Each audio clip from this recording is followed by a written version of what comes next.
This lesson is about note names, and I will admit it's not the most exciting thing in the world, but don't turn off the video. It's really important to get this underneath your belt. This is going to basically explain the structure of what's going on the neck of your guitar.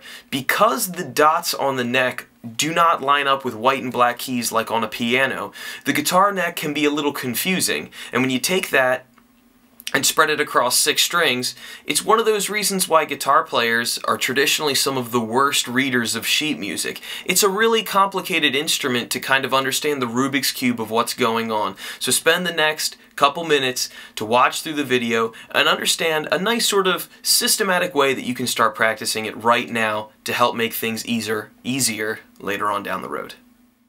Okay, so with note names, we've got a little bit of jargon to get out of the way. So the first thing that we're going to talk about is the musical alphabet. So the musical alphabet is going to go from the letters A to G, and then it starts over again. So A, B, C, D, E, F, G, and then we start over again at A. Now that's a little funny because it means that G and A are technically right next door to each other, and that can be a little bit confusing. But at any rate, our musical alphabet is A, B, C, D, E, F, G, then starts over again at A, B, C, D, E, F, G, and then starts over again. The next thing that we have to get out of the way are half steps versus whole steps. So these are what we call intervals, and they're basically just the distance between 2 different notes. So a half step are any 2 notes that live right next door to each other. So like 5th fret to 6th fret, we'd call a half step because they're right next door. Or 10th to 11th, 3rd to 4th, open to 1st is a half step. A whole step interval is anything that's 2 frets away from each other. So 3rd fret to 5th fret is what we call a whole step. Or 5th fret to 7th. Or 10th to 12th. Or open to 2nd would be what we call, and open is the term for just playing a string unfretted to 2nd fret, is what we call a whole step.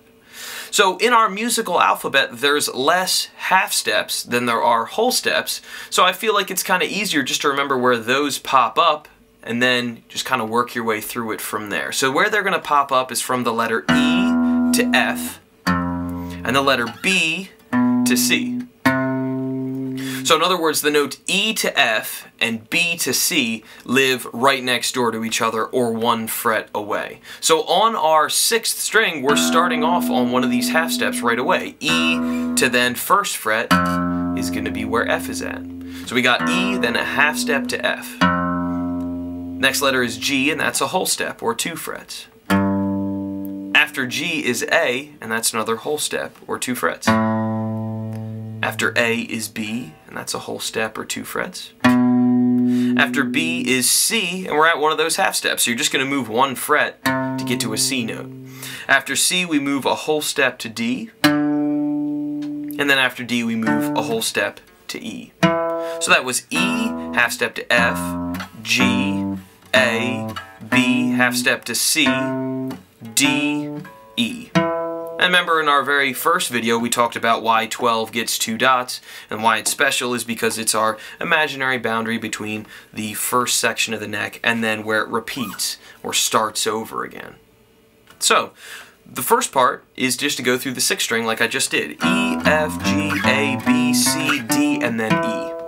A good idea from here is just to do it backwards. So E, a whole step backwards to the letter before E is D,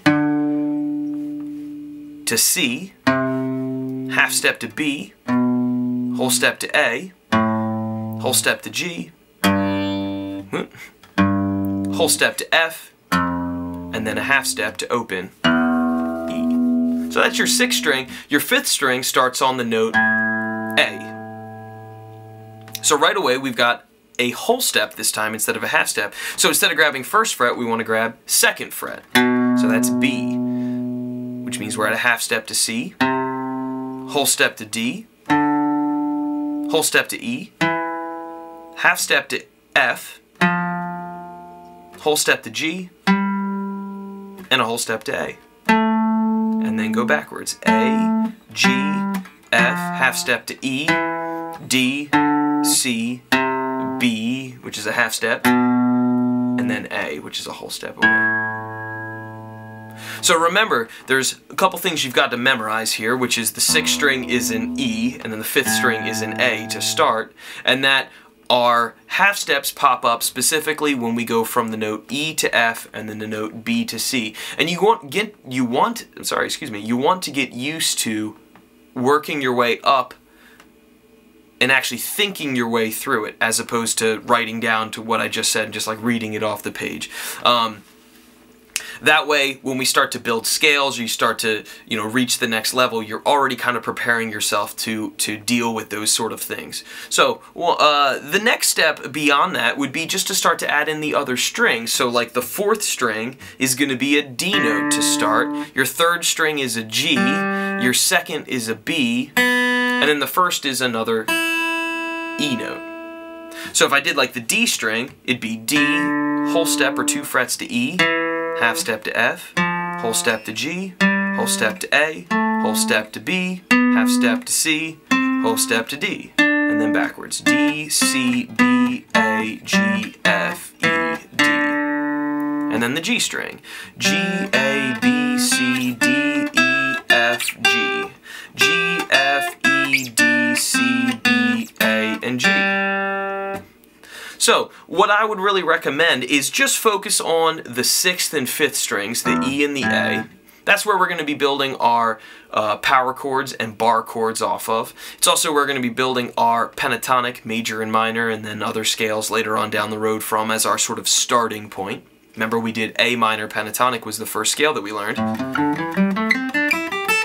Now you know that 5th fret is an A, and that's why we started it there. E, half step to F, G, and then A. So 5th fret's A. And that's why this is an A minor pentatonic scale.